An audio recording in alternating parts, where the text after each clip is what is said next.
সম্মানিত দর্শক, আসসালামু আলাইকুম। আশা করছি আপনারা ভালো আছেন। ভিডিওটা ভালো লাগলে লাইক, কমেন্ট, শেয়ার করবেন। চ্যানেলটি সাবস্ক্রাইব করে আমাদের পাশে থাকবেন। আসসালামু আলাইকুম রাহমাতুল্লাহি ওয়া বারাকাতুহু। নবী আলাইহিস সালামের জন্ম মিশরে, কিন্তু ওই মিশরে আরেকজন বাদশার জন্ম, তার নাম হলো আব্দুর রহমান। সুবহানাল্লাহ বলেন না? নাম কি?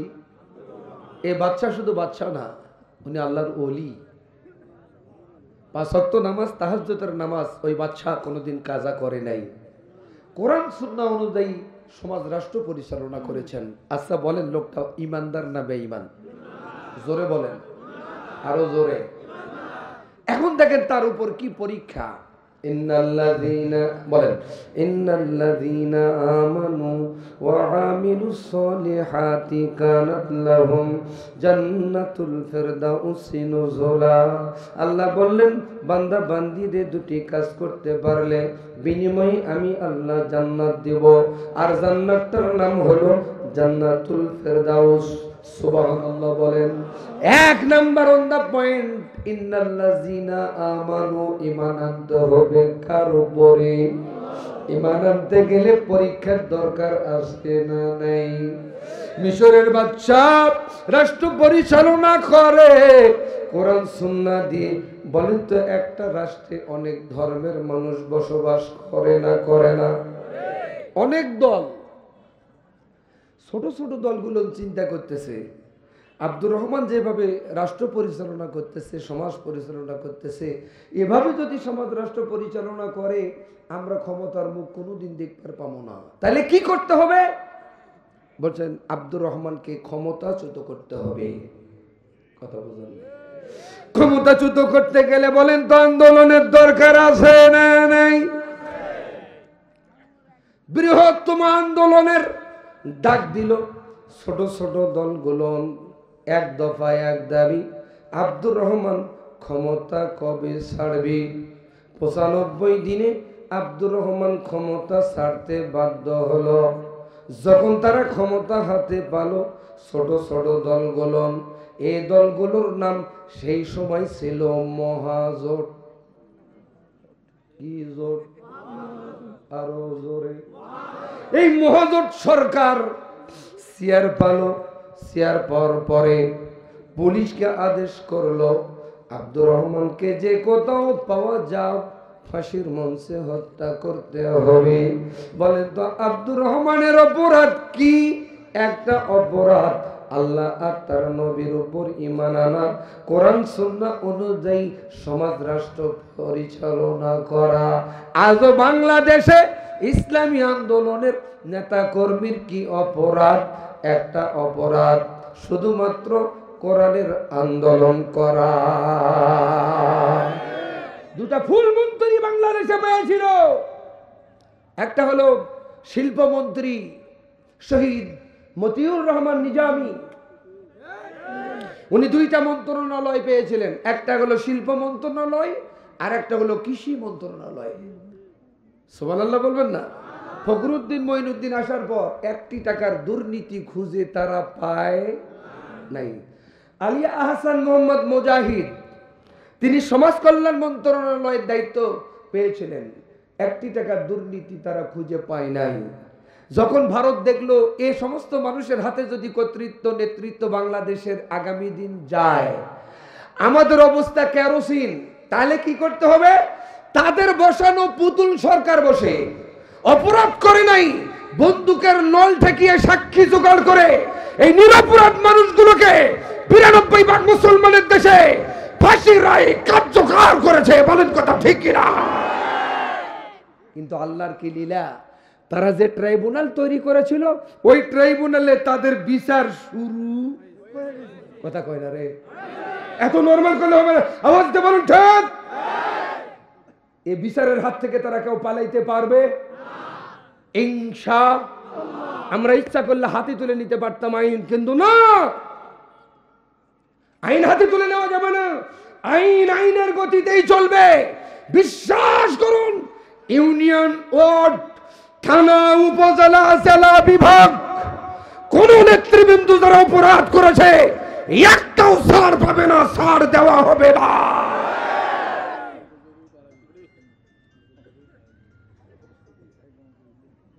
চাচা সমস্যা না ঠিক আছে, একদম সঠিক আছে, হ্যাঁ সঠিকই তো থাকবে। আমি কি ব্যাঠিক বক্তা? চলবে। আরে কথা কয় না। আমি যে কাহিনী ধরতে আপনি 1.5 ঘন্টা উঠতে পারবেন না, আপনার বাপ পর্যন্ত উঠবে না। কথা বলেন ঠিক কি না? মা বোনেরা মনে মনে ভাবতেছে এই বক্তা ছিল করে এতদিন।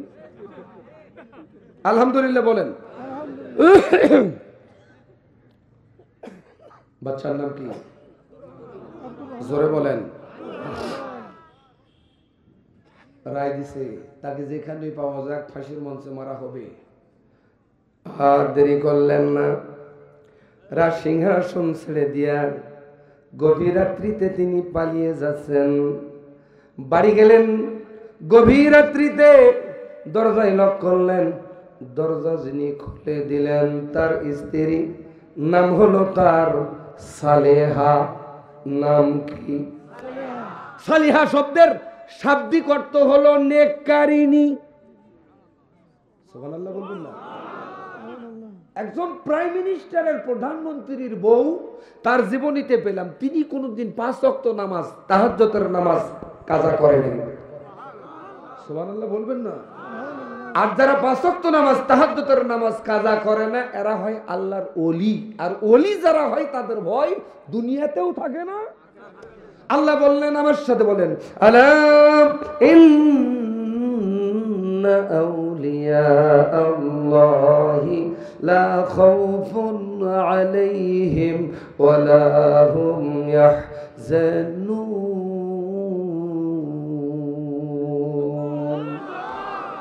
আউলিয়া শব্দের শাব্দিক অর্থ হলো আল্লাহর বন্ধু। আল্লাহর যারা বন্ধু হয় দুনিয়াতে তাদের ভয় থাকে না, আখিরাতেও তাদের ভয় থাকে না। দরজায় নক করলেন, দরজা খুলে দিলেন। স্বামীকে দেখা মাত্র সালাম দিলেন, আসসালামু আলাইকুম। ও পার্বতীপুরের ভাইয়েরা, জবাব মনে হয় আপনাদের জানা নাই, আবার দিচ্ছে আসসালামু আলাইকুম। স্বামী জবাব দিলেন ওয়ালাইকুম আসসালাম। স্ত্রী স্বামীর মুখের দিকে তাকিয়ে বলতেছেন, বাদশাহ হুজুর মনটা কেন তোমার ভার ভার? বলছেন, সালিহা রে, আর এক মুহূর্তেও এখানে থাকা যাবে না। কেন গো, তুমি না এ দেশের প্রাইম মিনিস্টার, প্রধানমন্ত্রী? বলছেন, সালিহা আর এক মুহূর্তেও এখানে থাকা যাবে না। ইতিহাস সাক্ষী দেয় আব্দুর রহমানের ছেলে সন্তান হলো 2টা, একটার বয়স 8 বছর, একটার বয়স হলো 5 বছর। সালিহা বলেন, বাচ্চা হুজুর এত গভীর রাত্রিতে কোথায় পালাবো ছেলেদেরকে নিয়ে? আব্দুর রহমান ডাক দিয়ে বলেন, যেদিকে 2 চোখ চলে যায়, কারণ আমি তো অপরাধ করি নাই, অপরাধী সাব্যস্ত করেছে। এই দেশে থাকবো না, প্রয়োজন বোধে অন্য দেশে চলে যাব, তারপরেও বাতিল সরকারের কাছে ধরা দেব না। চিৎকার মেরে কোন সুবহানাল্লাহ। নিয়ত যদি ভালো থাকে আল্লাহ আপনাকে সে পর্যন্ত পৌঁছাবে। আপনার টাকা নেই, আপনি হজ করার নিয়ত করেন, আল্লাহ আপনাকে হজ করার সুযোগ করে দিবে। আস্তে কোন সুবহানাল্লাহ। তাহলে আজকে আমরা সবাই মিলে একটা নিয়ত করে ফেলাই, আল্লাহর জন্য আমরা হজ করতে পারি। বলেন আমিন। সবাই বলেন আমিন। পারি না পারি, নিয়ত তো করলাম, কবুল করলে আর হজের দরকার নাই, এতেই পার হওয়া যাবে। আরো আস্তে কোন। আব্দুর রহমান নিয়ত করলেন, আল্লাহ এই দেশে থাকবো না, অন্য দেশে চলে যাব, বাতিল সরকারের কাছে মাথা নত করব না, ধরা দেব না। গভীর রাত্রিতে স্ত্রীকে বলেন, সালেহা তুমি ছোট ছেলেটারে কোলে নাও, আমি বড় ছেলেটারে কোলে নিলাম। গভীর রাত্রিতে রাজ সিংহাসন ছেড়ে দিয়ে পালিয়ে যাচ্ছেন। মনে মনে চিন্তা করতেছেন, আত্মীয় স্বজনের বাড়ি যদি যাই, টাকার বিনিময়ে ধরে দিতেও পারে সরকারের কাছে। আমরাও 17 বছর ধরে পালিয়েছিলাম ভাই। অনেক নেতারা বলছেন অমুক জায়গায় অমুকের আত্মীয় আছে, থানায় যেয়ে বলার সাথে সাথে ওসি আর দেরি করে নেই, চলে গেছে। এমন ঘটনা বাংলাদেশে ঘটছে না, ঘটে না। ঈমান আনার পর ভালো কাজ করতে গেলে কি পরীক্ষা? ইন্নাল্লাযীনা আমানু ওয়ামিলুস সলে, ঈমান আনার পর ভালো কাজ করতে গেলে কি পরীক্ষা দিতে হয়। মিশরের বাচ্চা আব্দুর রহমানের উপর পরীক্ষা অটোমেটিকলি শুরু হয়ে গেছে। এবার আব্দুর রহমান বলছেন, সালিহা রে, আত্মীয় স্বজনের বাড়ি যাওয়া যাবে না, গভীর রাত্রিতে পাশে একটা বৃহত্তম জঙ্গল। বলেন তো, জঙ্গলে যখন রাত্রের বেলায় ঢুকছেন, জঙ্গলে বাঘ ভাল্লুক আছে না নাই? আরো জোরে বলেন। বাঘ ভাল্লুক মানুষ খায় না? খায় না? বাইরে আমার ভোর 3টার দিকে জঙ্গলে ঢুকলেন, ছেলেগুলোকে ঘুমন্ত অবস্থায় পাত্র পর স্বামী স্ত্রী শুয়াই দিলেন। তাহাজ্জুদের ওয়াক্ত হওয়ায় স্বামী স্ত্রী নামাজে দাঁড়াই গেলেন। রুকুতে গিয়া সেজদায় গিয়া আল্লাহরে ডাক দিয়ে বলেন, আল্লাহ, যার কেউ নেই তার তুমি আছো গো আল্লাহ। আল্লাহ বললেন, যারা আমার কাছে হেঁটে আসে আমি আল্লাহ তার কাছে দৌড়ে দৌড়ে যাই। আর ইমানদারেরা যদি বিপদে পড়ে যায়, মুসিবতে পড়ে যায়, আল্লাহর পক্ষ থেকে সাহায্য করা ওয়াজিব হয়। নাসরুম মিনাল্লাহি ওয়া ফাতহুন করিব ওয়া বাশশিরিল মুমিনিন। বলেন তো, আব্দুর রহমান ইমানদার না বেঈমান? জোরে বলেন। সালিহা ইমানদার না বেঈমান? আল্লাহর গোলামের নামাজ এমন ভাবে দোয়া করে, নামাজ শেষ করে, আল্লাহ, যার কেউ নেই তারা তুমি আসো গো আল্লাহ। এই জঙ্গলে বাঘ ভাল্লুক মানুষ খায়, আল্লাহ বাঘ ভাল্লুকের হাত থেকে হেফাজত করো। ভাইরা আমার, সকাল হয়ে গেল, বাঘ ভাল্লুক খাইতে আসলো না। বলেন তো, বাঘ ভাল্লুক কথা শুনে কার? আসমান কথা শুনে কার? জোরে বলেন। জমিন কথা শুনে কার? চন্দ্র কথা শুনে কার? সূর্য কথা শুনে কার? এই মানুষ কথা শুনে কার? মিথ্যা কথা। আপনি আল্লাহর কথা শুনেন? তাহলে চুরি করলে ধরা পড়ে যদি হাত কেটে দিতে হবে। কয়টা চোরের হাত কাটছেন নেতা? একটার কাটেন, আপনি এলাকার থাকতে পারবেন না, জেলখানা হবে আপনার মামা শ্বশুরের বাড়ি। অথচ আল্লাহ বললেন, ওয়াসারিকু ওয়াসারিকাতু ফাকতুউ আইদিয়াহুমা জাযাআম বিমা কাসাবা নাকালাম মিনাল্লাহ আল্লাহু আজিজুন হাকীম। আল্লাহ বললেন, চোর যদি চুরি করে, সুন্নি যদি চুরি করে, ধরা পড়ে, হাত কাটো। নামাজ যেমন ফরজ, হজ যেমন ফরজ, যাকাত দেওয়া যেমন ফরজ, হাত কাটাও ওই রকম ফরজ। কিভাবে একজন সাবেক প্রধানমন্ত্রীর পিয়নের 4,500 কোটি টাকা হয়? যারা ঠিক বলে নেই এরাও ভাগ পায়। জোরে কোন? আপনি হিসাব না দিয়ে পালালেন কে? পালাবেন না? টাকার হিসাব হবে না মনে করছেন? আমরা বাঁচি মরি, দেখবেন বাংলাদেশে যে সিস্টেম চালু হচ্ছে, এই সামনে বলতেছি না, সামনে যে সিস্টেম চালু হচ্ছে, ডক্টর ইউনূস যে নেতৃত্বে যে সিস্টেম তৈরি করছে, সকল দলের ধর্মীয় গুরু নেতা সবাইকে নিয়ে, মনে করছেন ফাঁক ফকর দিয়ে আসবো, ও সুযোগ ইউনূস রাখে নাই। কথা বলেন ঠিক কিনা? খালি নড়বে না ঢুকাবে। আওয়াজ দিয়ে বলেন, জোরে বলেন। দোয়া করি ভাই, 11:30 বাজে, দোয়া করি। রাত 2টা চাচা, আর উঠবেন না? আলহামদুলিল্লাহ, তাহলে বোঝা গেল চাচা আর উঠবে না। আলহামদুলিল্লাহ বলেন। আপনারা কতক্ষণ আছেন আমি দেখতে চাই। আমিও অজদা ধরেছি, ছাড়বো না ভাই যতক্ষণে শেষ না হয়েছে। কথা বলেন ঠিক কিনা? গভীর রাতে দোয়া করে, আল্লাহ বাঘ ভাল্লুকের হাত থেকে সন্তান স্ত্রী আমাকে হেফাজত করো। বলেন তো, হেফাজতের মালিক কে? আরো জোরে। হায়াতের মালিক কে? মৌতের মালিক কে? ইজ্জতের মালিক কে? সম্মানের মালিক কে? সম্মানিত ভাইয়েরা, সকাল হয়ে গেল, বাঘ খেতে আসলো না। ঘুম থেকে 7টা-8টার দিকে ছেলেগুলো জাগ্রত হয়ে মা জনম দুঃখিনী রে ডাক দিয়ে বলেন, মা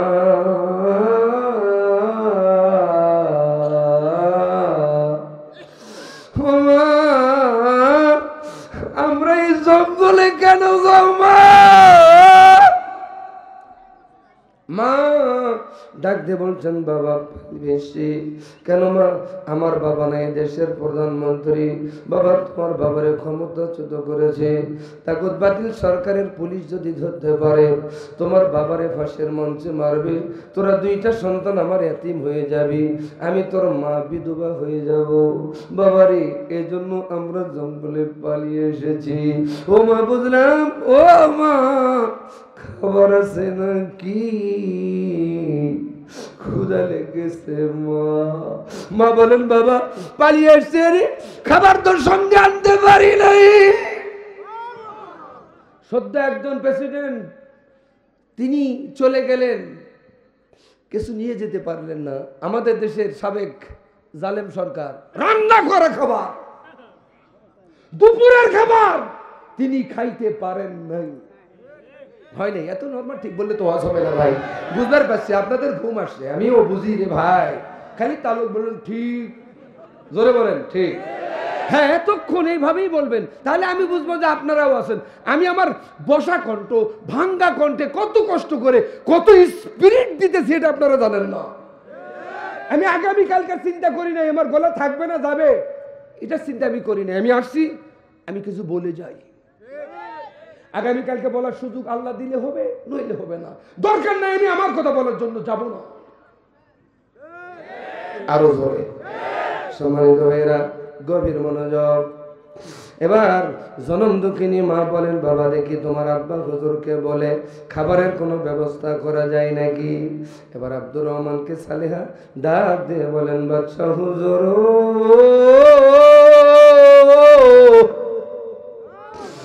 আমরা বড় দুইজন মানুষ, দুই একদিন না খেয়ে থাকতে পারি, কষ্ট যতই হোক আমরা কষ্ট করতে পারবো, কিন্তু ছোট মানুষগুলো তো না খেয়ে থাকতে পারে না, খাবারের কি কোনো ব্যবস্থা করা যায়?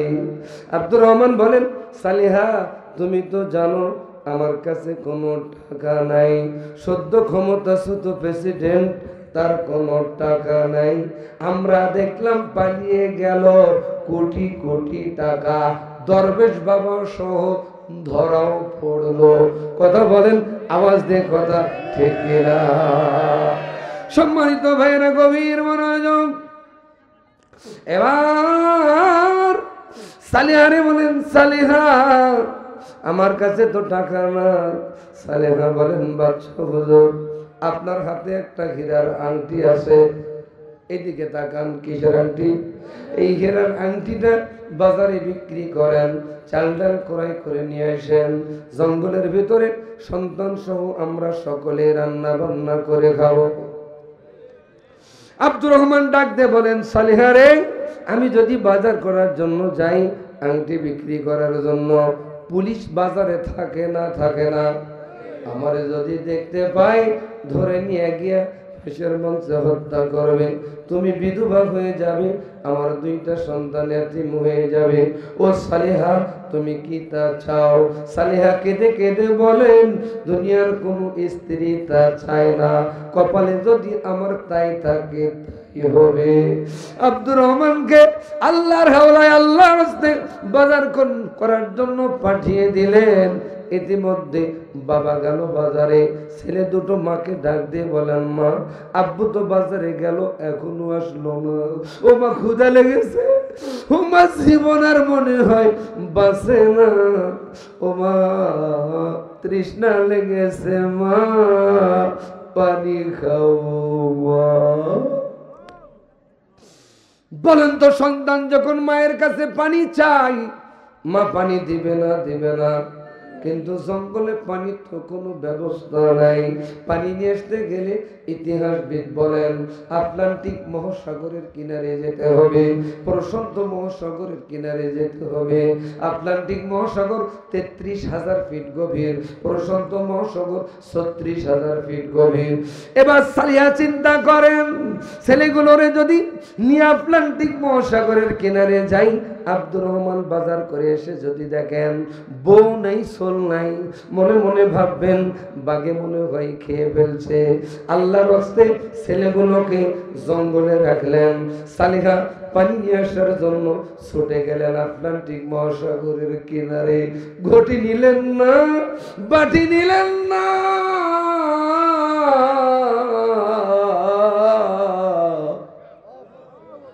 শাড়ির আঁচল ভিজাইয়া সাগরের কিনারে সন্তান দুটার জন্য পানির ব্যবস্থা করতেছেন। ইন দি মিন টাইমে সওদাগর ট্রলারে জাহাজে এবার টহল দিতেছেন।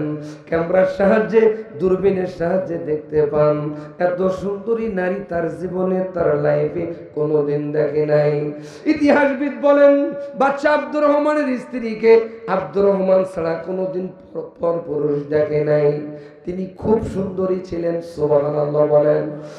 এই দৃশ্য দেখতে পাইয়া ওই সওদাগর ট্রলারের ড্রাইভারকে বলছেন, ড্রাইভার রে,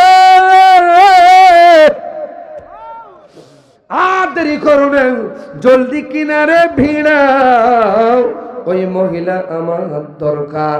বলেন তো এমন যুবক এখনো আছে না নাই? এবার কিনারে ফেরালেন, মহিলা পানি নিয়ে সন্তান দুটার জন্য আঁচল ভেজাইয়া নিয়ে চলছেন জঙ্গলের দিকে। পিছে পিছে ড্রাইভার আর সওদাগর মহিলার পিছে পিছে ধাওয়া করলেন। সবে মাত্র কেবলমাত্র সালিয়া সন্তানদের কাছে এসে শরীর আঁচল চিবাইয়া পানি মুখে দিবে সন্তানের ওই লম্পট যুবক সালিহারে কোনো কথা নাই জড়িয়ে ধরেছেন বুকের সাথে। সালিহা ডাক দিয়ে বলেন, যুবক তোমার কি মা নাই, তোমার কি বোন নাই রে? যুবক বলেন, মা বোনের দোহাই দিয়া লাভ হবে না, আমি যা চাই দিবা কিনা? বলছেন কোশ্চিন কালেও সম্ভব না। চিৎকার বেড়ে কোন সুবহানাল্লাহ। আল্লাহর জন্য যারা হয় আল্লাহ তার জন্য হয়ে যায়। সালেহা কোনোদিন পর পুরুষ তার শরীরটা দেখে নেই, 5 ওয়াক্ত নামাজ, তাহাজ্জুদের নামাজ কোনোদিন কাজা করে নেই। বলেন তো সালেহা কি বিপদে পড়ছে? কঠিন বিপদ, মহা বিপদ। ছেলেগুলো এই দৃশ্য দেখতে পাইয়া দৌড়ে এসে ওই সওদাগরের পা দুই পাশে দুইজন জড়িয়ে ধরেছেন। চাচা আপনি আমার মাকে ছেড়ে দেন। একথা বলার সাথে সাথে লাথি মেরে ছেড়ে চটকায় ফেলাই দিলেন। আল্লাহর গোলামেরা এবার সালেহার জবরদস্ত মূলক ঘাড়ে উঠালেন, ট্রলারে ঢুকালেন, হাজারো চেষ্টা করতেছেন, কিন্তু এই সালেহা আল্লাহকে ডাক দিয়ে বলেন, আল্লাহ স্বামী ছাড়া যদি দুনিয়ার কোন পর পুরুষকে আমার শরীরটা না দেখাই, এই ট্রলারে, এই জাহাজে, এই লম্পট ছাড়া আর আমি ছাড়া কেউ নাই। আল্লাহ এই ট্রলারে হেফাজতের দায়িত্ব তোমার। আল্লাহ কিভাবে আল্লাহর বান্দিকে হেফাজত করে জানার দরকার। আরো জোরে বলেন, আছে না না? ভাইরা আমার, কি মর্মান্তিক ঘটনা। এবার সালিহা বলেন, যুবক তুমি যা চাও আমি বুঝতে পেরেছি, জোর করে সবকিছু আদায় করা যায়। 41 পর্যন্ত ক্ষমতায় থাকা যাইতে পারত, কিন্তু না না, জোর করে সবকিছু করা যায় না। রে যুবক তুমি যা চাও আমি একখান কথা কবার চাই। বলছেন তোমার মতো সুন্দরী একটা নয়, 10টা বললে আমি যুবক শুনতে রাজি আছি ভাই। সুযোগে মহিলা বলেন, ভাই রে তুমি যা চাও আমি তোমারে দিতে চাই, তাহলে আর দেরি করো না। বলছেন শর্ত আছে। কি শর্ত? বলতেছেন একে ট্রলারে, একে জাহাজে 12 বছর থাকবো। ডোন্ট টাচ মি, টাচ পর্যন্ত আমারে করতে পারবা না। ওই যুবক বলেন 12 বছর পর কি হবে সালেহা? সালেহা বলছেন 12 বছর পর যা চাও তাই হবে, আমার কোনো আপত্তি থাকবে না, কিন্তু শর্ত হলো একটা, ডোন্ট টাচ মি, টাচ পর্যন্ত করতে পারবা না। যুবক শর্তে রাজি হয়ে গেল। সুবহানাল্লাহ বলবেন না? ইতিমধ্যে বাজার করে আব্দুর রহমান চলে এসেছেন, সন্তানদেরকে রান্না করে নিয়ে স্ত্রী সহ সন্তানদেরকে আব্দুর রহমান খাবেন। কিন্তু ইতিমধ্যে বাজার থেকে এসে দেখেন সন্তান দুটো হাউমাউ করে কান্দে। বড় ছেলে বলে, আব্বা আর ক্ষুধা নাই। ছোট ছেলে বলে, আব্বা আর পেটে ক্ষুধা নাই, মারে এনে দেন। কান্নাকাটি করে।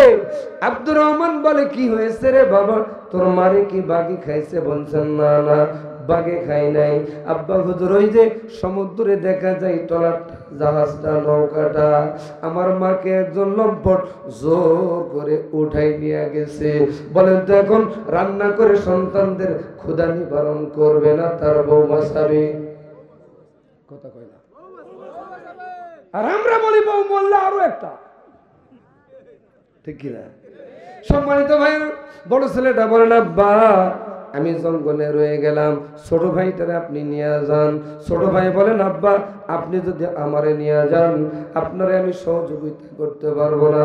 ও আব্বা, বড় ভাইয়াটারে আপনি নিয়ে যান। এই জন্য কবি বলেন, ভাই বড় ধন, রক্তের বধন, যদিও পৃথক হয় নারীর কারণ। ছোট ছেলেটাকে নিয়ে ঘাড়ি উঠলেন, পানির অদ্দার সাগরের কিনারে গেলেন, ডান পা দিলেন বিসমিল্লাহির রহমানির রহিম, সাঁতার দিয়া দিয়া সাগরের মাঝামাঝি পথে গেল। আল্লাহর কি লীলা, সাগরের দুইটা ঢেউ একত্রিত হলো।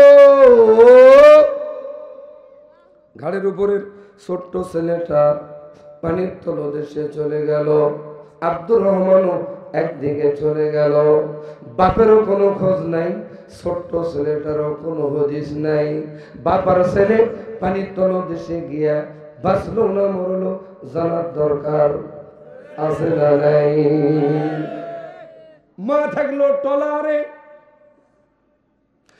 ভাইয়ের আমার, বাপজির আমার, এখানে আর একটা ঘটনা আছে। ছোট ছেলেটা যখন বাপের ঘাড়ত মাঝামাঝি পথে বাপরে ডাক দিয়ে বলছেন, আব্বা হুজুর পিছনের দিকে তাকান, কে যেন নয় বাঘ এসে ছোট বড় ভাইয়ারে খাবার জন্য হা করেছে। পিছন দিকে যখন তাকাইছেন, দুইটা ঢেউ একত্রিত হলো। ঘাড়ের উপরের ছোট্ট ছেলেটা আর বাবা পানির তলদেশে চলে গেল। বড় ছেলেটা আছে বাঘের মুখে, বাবা আছে পানির তলদেশে, ছোট্ট ছেলেটা আছে পানির তলদেশে। আটলান্টিক মহাসাগর 33,000 ফিট গভীর। এত গভীর পানির তলদেশে গিয়া বাবার ছেলে বাঁচলো কিনা, মারা গেল কিনা জানার দরকার। আবার বাঘের মুখে ওই ছেলেটা জঙ্গলে, বাঘে খাইলো কিনা জানার দরকার আছে না নাই? আবার দেখেন, মা আছে টলারে, আব্দুর রহমানের স্ত্রী আছে টলারে। কত বছর? জোরে বলেন, কত বছর? ভাইয়ের আমার, বাপজির আমার, গভীর মনোযোগ। ভাইয়ের আমার, লম্পট চলে আসছেন, এক দুপুর বাকি, গহনা গাটি রেডি, বিয়াও হবে। সালিহাকে দেখে বলে, ওগো বিয়াও হবে না তা না, আমি কখনো বলি নাই বিয়াও হবে না, কথা দিয়েছি 12 বছর পর বিয়াও হবে। এক দুপুর বাকি, কিন্তু যারা পাহারাদার রেখে গেছ এরা আবার সর্বনাশ করছে। বলছেন, সালিহা ধারালো অস্ত্র দাও, ছেলে দুটোর পাহারাদার দুটোর গর্দান আলাদা করে দেই। বলেন তো, ছেলেগুলো তো জানে না সন্তান তার, কিন্তু মা তো জানে আমার। বলেন, ওগো এক দুপুর পর তোমার সাথে আমার বিয়াও হবে, তুমি যদি হত্যা করো, হত্যার দায়ে সরকারের কোর্টে মামলা হবে, তোমার হবে ফাঁসি। আমার কি হবে? বলতেছেন, সালিহা তুমি তো ভালো কথাই বলছো, তাহলে কি করা যায়? সালিহা বলতেছেন, এই ছেলেগুলোর বিরুদ্ধে রাষ্ট্রের সরকারে মামলা করতে হবে। এবার রাষ্ট্রের সরকারের কোর্টে যখন মামলা করলেন, ওই কোর্টের প্রধান বিচারপতি হলেন ওই দেশের পদাধিকারী, পদ হলো আব্দুর রহমান। সুবহানাল্লাহ বলবেন না? আল্লাহর গোলামেরা বিচার দিলেন, আর নিম্ন কোর্টে ছেলেগুলো রায় হলো, অপবাদ দিলেন, ধর্ষণ করেছেন। ধর্ষণ যারা করলো তারা ছাড় পায়, ধর্ষণ না করেও ধর্ষণের অপরাধ গায়ে নিতে হয়। আরো ধরে বলেন ভাইরা আমার, গভীর মনোযোগ। এই ছেলেগুলোর বিরুদ্ধে নিম্ন কোর্টে রায় হলো ফাঁসি। জেলখানায় বসে কান্দে আল্লাহ, ধর্ষণ কি বুঝলাম না। আল্লামা সাইদি সহ নিজামী মুজাহিদকে, কাদের মোল্লাকে ধর্ষণের মামলা দেওয়া হয়েছিল। জেলখানায় বসে বসে ছেলেগুলো বলেন আল্লাহ, ধর্ষণ কি বুঝলাম না, এরপর অপরাধী। তুমি যাতে খুশি আমরাও তাতে খুশি। ওই যে পালিত বাবা জেলে আর শিকারী, বলেন তো পালিত সন্তানের উপর বাবা মাদের দরদ আছে না নাই? সমস্ত সম্পদ বিক্রি করে দিয়া নিম্ন কোর্টের রায় হাইকোর্টে নিয়ে গেলেন। হাইকোর্টের যিনি বিচারপতি তিনি হলো আব্দুর রহমান। এখন বাদী বিবাদীকে কাঠগড়ায় দাঁড় করাচ্ছেন। বলেন সুবহানাল্লাহ। কি ঘটনা ঘটে আল্লাহর গোলামেরা জানার দরকার। আর কারা স্যার একবার হাত তুলে আল্লাহরে দেখান, নারাই থাকবি। জেলখানার ভিতর বসে কেঁদে কেঁদে বলেন আল্লাহ, ধর্ষণ কি বুঝলাম না, এরপরেও ধর্ষকের মামলা, রায় হলো ফাঁসি। জেলখানায় বসে বসে কান্নাকাটি করে পালিত পিতা, ওই যে সওদাগার আর জেলে সম্পদ বিক্রি করে দিয়া নিম্ন কোর্টের মামলা হাইকোর্টে নিয়ে গেলেন। হাইকোর্টের বিচারক আর কেউ নয়, বিচারক হলেন ওই দেশের বাদশা আব্দুর রহমান। চিৎকার বের কর সুবহানাল্লাহ। বাদী বিবাদীরে কাঠ গাড়াই দাঁড় করাই দিলেন। মারহাবা বলেন। উকিল নাই, বিচারক নিজেই নথিপত্রগুলো পড়তে আরম্ভ করলো।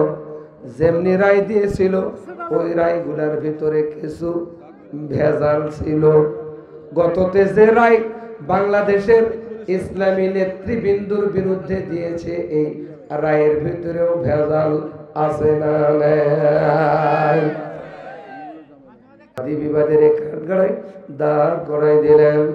মহিলাকে লক্ষ্য করে আব্দুর রহমান বলেন, ও মহিলা, এই ছেলে দুটো তোমাকে ধর্ষণ করেছে।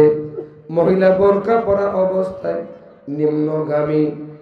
যখন মহিলা বলে ডাক দিয়েছে, 12 বছর পূর্বের স্বামীর কণ্ঠের আওয়াজ কানে ভেসে এসেছে। কানে যখন ভেসে এসেছে, মুখটা তুলে তাকাইলেন চেয়ারে যিনি বসা বিচারকের আসনে, তিনি আর কেউ নয়, 12 বছর পূর্বে হেরে যাওয়া স্বামী আব্দুর রহমান। সালিহা মুখের কাপড় উঠাইয়া বলেন, বাচ্চা হুজুর,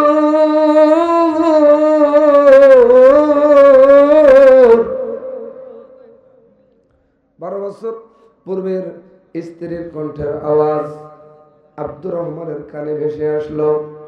তাকিয়ে দেখেন এ মহিলা আর কেউ নয়, চিরুনি অভিযান দিয়ে 12 বছর ধরে যাকে খুঁজেছি তিনি হলো সালেহা। সালেহাও কান্দে, আব্দুর রহমানও কান্দে। আসলে করতো কান্নার জায়গা, কথা বলেন ঠিক কিনা? কিন্তু না না, আব্দুর রহমান বলছেন সালেহা তুমি এখানে কেন? বলছেন তুমি এখানে কেন? বলছেন পরে হবে ঘটনা। আব্দুর রহমান বলছেন ছেলেগুলো কি তোমার ধর্ষণ করেছে? বলেন মাননীয় আদালত, এই ছেলে দুটোর কারণ এই ছেলে দুটো আমার ঔরসজাত সন্তান,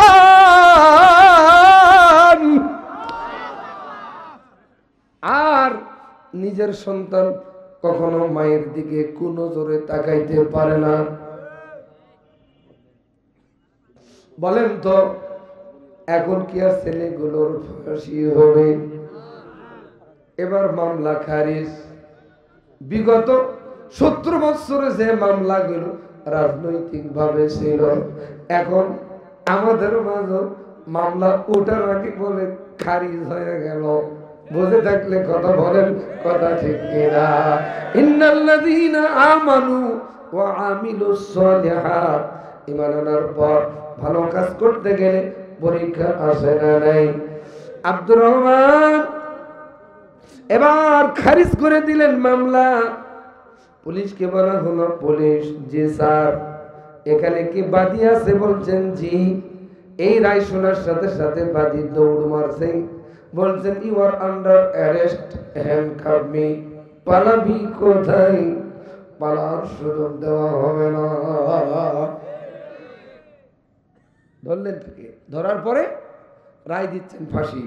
কিন্তু সালিহা বলছেন মাননীয় আদালত একেবারে চূড়ান্ত ভাবে ফাঁসির রায় কার্যকর করবেন না কেন? বলছেন 12 বছর একে টলারে ছিলাম, ডোন্ট টাচ মি টাচ পর্যন্ত করে নাই। এই বলে মামলার রায় দিচ্ছেন মৃত্যু কারাদণ্ডে দণ্ডিত দেওয়ার ঘোষণা দেওয়া হোক। তাই করা হলো। আল্লাহ না করুন, যে ট্রাইব্যুনালে তারা বিচার শুরু করেছিল, আমরা ওই ট্রাইব্যুনাল এখন হাতত পাইছি।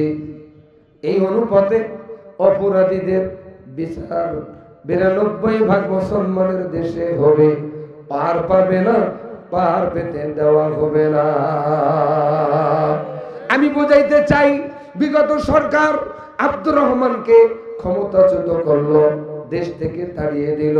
বলেন, আব্দুর রহমান ক্ষমতাও পালো, দেশও পালো, স্ত্রীও পালো, সন্তানও পালো। কথা বলেন ঠিক কিনা? ঈমান আনার পর ভালো কাজ করতে পারলে বিনিময়ে আমার আল্লাহ আর একটা জান্নাত দিবেন। জান্নাতটার নাম হলো, আওয়াজ দিয়ে বলেন, কানাতুলাহুম জান্নাতুল ফিরদাউসি নুজুলা। জান্নাতটার নাম হলো জান্নাতুল ফেরদাউস। ঈমান আনার পর ভালো কাজ করতে গেলে পরীক্ষা আসবে, এই পরীক্ষা দিয়ে আমরা যেন জান্নাতুল ফেরদাউস নিতে পারি। আল্লাহ সবাইকে নেবার তৌফিক দান করুন। এতটুকু আশাবাদ ব্যক্ত রেখে, সম্মানিত দর্শক, আসসালামু আলাইকুম। আশা করছি আপনারা ভালো আছেন। ভিডিওটা দেখে ভালো লাগলে একটা লাইক করবেন, কমেন্ট করবেন, শেয়ার করবেন, চ্যানেলটি সাবস্ক্রাইব করে আমাদের পাশে থাকবেন। আসসালামু আলাইকুম রহমতুল্লাহি ওয়া বারাকাতুহু।